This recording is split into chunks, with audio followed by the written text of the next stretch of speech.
मराठा लड़ेंगे जीतेंगे हम सब लड़ेंगे। संभाजी महाराज की जय। मराठा लड़ेंगे जीतेंगे हम सब लड़ेंगे। छत्रपति शिवाजी महाराज की जय। मराठा राजमाता राष्ट्रमाता बाळासाहेब जिजाऊंचा विजय असो। सर्वांना जय शिवराय। आम्ही 3 दिवसाचा छत्रपती संभाजीनगर जिल्ह्याचा दौरा काढतोय। मी एक मराठा समाजाचा नागरिक म्हणून मी प्रत्येकाने जबाबदारी घेतली पाहिजे की आपल्या समाजासाठी एक लढवय्या योद्धा मनोज जरांगे पाटील हे लढत आहे। स्वतःच्या जीवाची पूर्ण चाळणी करून घेतलेली आहे। आपल्या लेकरा बाळांचा उद्धार व्हावा। एक दुसरं त्यांनी 18 पगड जातीचा समाज बांधव एक केला। आज आपल्याकडे मुस्लिम समाज बांधव, दलित समाज बांधव, बंजारा समाज बांधव आणि 18 पगड जातीचे सगळे समाज बांधव हे छत्रपती शिवरायांच्या नंतर 400 वर्षानंतर जर सर्व समाज एक केला असेल तर मनोज जरांगे पाटील हे आपल्या पाठीशी भक्कमपणे ओबीसी समाज बी आहे। पण काही 2-4 जण जे आहेत सोडलेले ते आपल्या जातीत भांडणं लावण्याचा प्रयत्न करतात। मी तुम्हाला फक्त एकच आवाहन करायला आलेलो आहे की मराठा ओबीसी किंवा इतर जाती धर्माचा कोणी द्वेष करायचा नाही। सर्वांनी भाईचाऱ्यानं राहायचं, सुखदुःखात राहायचं आणि आपल्या लेकरा बाळांच्या कल्याणासाठी 18 पगड जातीचे समाज बांधव आपल्या ताकदीनं पाठीशी आणि ते सगळे संभाजीनगरला येणार आहे। तुम्ही प्रत्येकाला जसं आपल्या घरी लग्न कार्य असतं त्या पद्धतीने जसं निमंत्रण पत्रिका देता, मूळ देता त्या पद्धतीने या गोलाडगावच्या पूर्ण सर्कल असेल आजूबाजूचे तुम्हाला जसं शक्य होईल एक समाजाचं योगदान म्हणून तुम्ही मनोज जरांगे पाटील यांच्या पाठीशी छातीचा कोट करून उभे राहा ही विनंती करायला आम्ही गावोगावी फिरत आहे। आणि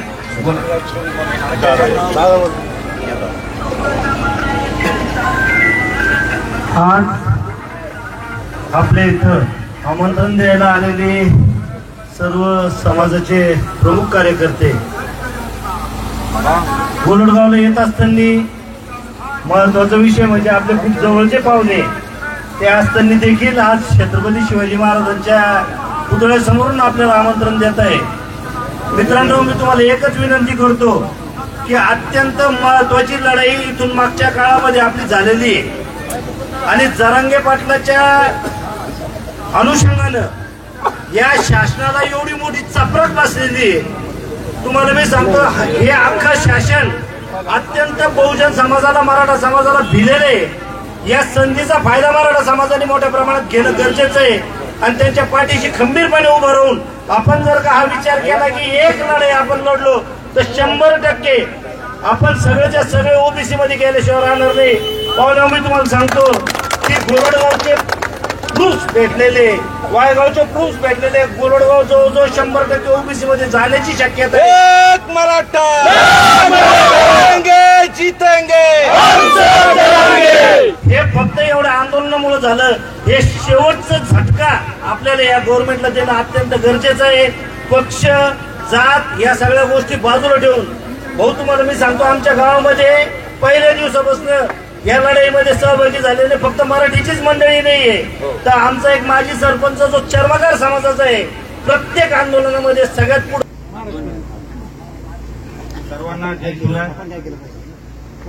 13 जुलैचं तर सर्वांना माहिती आहे, पण आम्ही तुम्हाला हे मेसेज द्यायला आलोय की जसं जरांगे पाटलांनी एखादा आदेश दिला तर ते फॉलो केलं जातं, तर तसं आम्ही एक सर्वसामान्य कार्यकर्ते गावोगावी जाते आणि तुम्ही तुमच्या वाड्या वस्त्यांमध्ये जे समाज बांधव शेतात गेलेले सर्व शेतात गेलेले आहेत, पण संध्याकाळी आल्यानंतर रोज हरिपाठ जेव्हा होतो त्यावेळेला म्हणा आपण जास्तीत जास्त समाज बांधव फक्त मराठीच नाही आपल्यासोबत 18 पगड जातीचे समाज बांधव आहे, आपल्यासोबत ओबीसी आहे, दलित आहे, मुस्लिम आहे, सर्वच बांधव आहे। आपण गुन्ह्या गोविंदाने नांदतो आणि त्याचा प्रत्यय आपल्याला आणून द्यायचा आहे।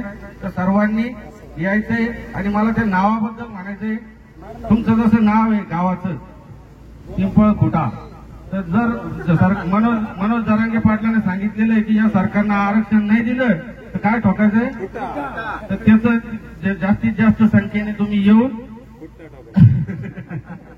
एक मजाकचा भाग आहे, पण जास्तीत जास्त आपला समाज एक झालेला आहे आणि नेक झालेला आहे। म्हणजे आज हे बाबा यांच्या आयुष्यामध्ये बाबा एवढा समाज आपण एक बघितलेला नाहीये आणि सर्व जाती धर्माचा। आणि असे वडीलधारे माणसं आपल्या सोबत आहेत. त्यामुळे लढा आपला नक्की यशस्वी होणार आहे आणि शांततेच्या मार्गाने होणार आहे. कोणी चुकीच्या जर पोस्ट केल्या, कोणी उचकवण्याचं काम केलं तर त्या डिलीट करायच्या, कोणावर राग धरायचा नाही. फक्त मनोज जरांगे पाटील म्हणतील त्या पद्धतीने आपल्याला त्यांच्या मागे राहायचंय. कारण आम्ही पाहिलेलं आहे मनोज जरांगे पाटील सारखा सर्वसामान्य व्यक्ती शेतकऱ्याच्या मुलाने आज दिल्लीलाही दखल घेतली जाते की हे जरांगे पाटील कोण आहे. हिंदी भाषिक सगळे तिकडे म्हणतात की हे जरांगे पाटील है कोण बोले. तर त्या व्यक्तिमत्वाच्या पाठीमागे तुम्ही राहा एवढीच विनंती करतो. शांततापूर्व रॅली यासाठी येत आहे आणि आज जसं आम्ही जिल्ह्याच्या पूर्ण कान्या कोपऱ्यामध्ये जाऊन येणाऱ्या 13 तारखेला यावं अशी सर्वांना विनंती करतोय, तशी आपली सुद्धा जबाबदारी आहे की आपण 5 तारखेनंतर गावागावाचा मिटिंगा घ्या, कॉर्नर मिटिंगा घ्या आणि येणाऱ्या 13 तारखेला सगळ्यांना जसं आपण लाडसावंगीच्या सभेची तयारी केली होती त्या पद्धतीनं मूळ जसं जसं जमेल, जसं जसं तुमच्याकडे युक्ती तुम्हाला मिळेल त्या पद्धतीनं आपण सगळ्यांना आव्हान करावं आणि पेटून उठावं. कारण की हा लढा गरजवंत मराठ्यांचा लढा आहे आणि यामध्ये आपण सर्वांनी सहभागी घेतलं पाहिजे.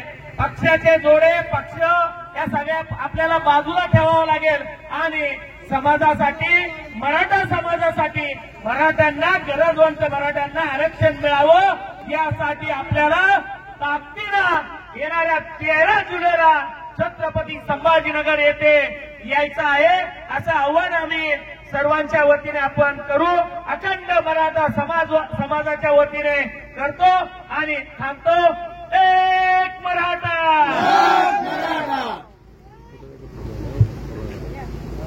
मराठा संघर्ष योद्धा मनोज जरांगे पाटील त्यांच्या नेतृत्वामध्ये गेल्या 10 महिन्यापासून आणि अनेक दिवसाची त्यांची चळवळ होती.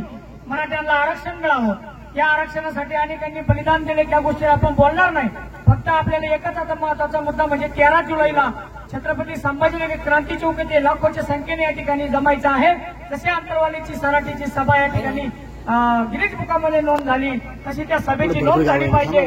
जसं आपण मुंबईच्या दिशेने या ठिकाणी जसं रॅलीमध्ये जगात नंबर 1 रॅली अशी जरी म्हटलं तरी वावगं ठरणार नाही, अशी रॅली आपण काढली. तशीच रॅली उद्याची या ठिकाणी छत्रपती संभाजीनगर येथील झाली पाहिजे. कारण संभाजीनगर या ठिकाणी छत्रपती संभाजीनगर मराठवाड्याचं या ठिकाणी राजधानी आहे आणि ही मराठवाड्याची राजधानी या ठिकाणी या भारत देशामध्ये जरांगे पाटलांच्या नेतृत्वामध्ये गेली पाहिजे. म्हणून आम्ही जसं तुमच्या गावामध्ये आलो, आपण आपल्या गावागावामध्ये आपण वाड्या वस्त्यावरती आणि तुमच्या तालुक्यामध्ये मोटरसायकल असेल, फोर व्हीलर असेल, तसं आपल्याला साधनं उपलब्ध असतील त्या पद्धतीने आपण त्या ठिकाणी जनजागृती करावी आणि 13 तारखेला सर्वांनी कुटुंबासह आणि सर्व समाजाला घेऊन त्या ठिकाणी यावं. कारण हा मराठ्यांचा लढा कोणाच्या विरोधात नसून हा अन्यायाच्या विरोधात आहे आणि त्यामुळे आपलं हक्काचं आरक्षण घेण्यासाठी आपण कोणत्याही समाजाच्या विरोधात नाही. म्हणून कोणाच्याही समाजाला राग घेण्याचं कुठलं कारण नाही आणि म्हणून सर्वांनी ताकदीने यावं हेच या ठिकाणी विनंती करतो. थांबतो. जय हिंद, जय शिवराय. धन्यवाद. सर्वांना जय जिजाऊ, जय शिवराय. सर्व तरुणांना आवाहन करतो आम्ही की गावागावामध्ये आपण जागृती करावी. एका स्वयंसेवकाचा गट बनवावा, त्यांचे कॉन्टॅक्ट नंबर घ्यायचे आणि आपल्याला मोटरसायकल रॅली काढता येते का त्याचं नियोजन करायचं आहे, गाड्यांचं नियोजन करायचं आहे. माता भगिनींसाठी त्रास होणार नाही त्यांना, त्यासाठी गाड्या कशा आपल्याला नियोजन करता येईल. या भागातून जे आपल्या प्रत्येक गावामधून कोणाला 5, कोणाला 2, कोणाला 1, आतापर्यंत अनेक पक्षाच्या अनेक लोकांच्या आपण रॅल्या केल्या, झेंडे धरले, पण हा पहिला झेंडा आणि पहिल्यांदा आपण स्वतःसाठी लढत आहोत, जातीसाठी लढत आहोत. त्यामुळे आपण नियोजन करून प्रत्येक तरुणांनी जागरूक व्हायचंय आणि आता 5 तारखेपासून आपण कामाला लागायचंय. दररोजचा 1 तास जरी दिला तरी आपल्या पंचक्रोशीतील एकही बांधव घरी राहिला नाही पाहिजे याची काळजी घ्यायची. प्रत्येक घराघरातला व्यक्ती, माता भगिनी आपल्या तिथं संभाजीनगरला हजर पाहिजे 13 तारखेला. कारण आता नाही तर कधी नाही. मी पुढील नियोजनासाठी सचिन आवळे पाटलांना विनंती करतो, त्यांनी 2 शब्द मार्गदर्शन करा.